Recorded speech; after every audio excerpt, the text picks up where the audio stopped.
ஜனவரி இறுதிக்குள்ள கூட்டணி முடிவு விடுன்றாரு. யாருன்னு சொல்லுங்கன்னு சொல்றாரு. ட்ரம்பா, எலன் மாஸ்கா, யாரு 21ல இருந்ததையோ அப்படி கொண்டு யாருன்னு கேக்குறேன். அதாவது புதுசா இப்போ கூட்டணிக்கு தமிழ்நாட்டில் இன்றைய தேதிக்கு போய் இனிமேல் கட்சியை துவக்கி யாரும் வந்துட முடியாது. இருக்கிற கட்சிகளுக்குள்ள தான் வரணும்.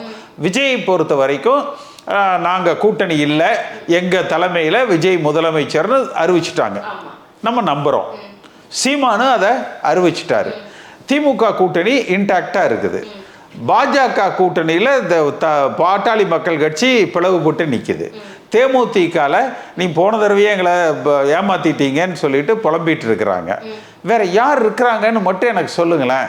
பாமகவும் தேமுதிகவும் வரமாட்டாங்கன்னு நினைக்கிறீங்களா நீங்க? சரி, இவர்கள் வந்தாலும் அதிகபட்சமா இவர்கள் எல்லோருமே வந்தாலும் கூட அந்த அவர் சொல்றாரு இல்லையா 83 தொகுதி அது வராதுன்னு சொல்றாங்க. அந்த கூட்டணி பலம் இன்றைக்கு இல்லை. இப்போ அண்ணாமலைக்கும் பிஜேபிக்கும் அந்த ஆன்டி திமுக வாக்குகளை அவர்கள் ஓரளவுக்கு உருவாக்கி வச்சிருந்தாங்க. இன்றைக்கு அது இருக்குன்னு நீங்க நினைக்கிறீங்களா?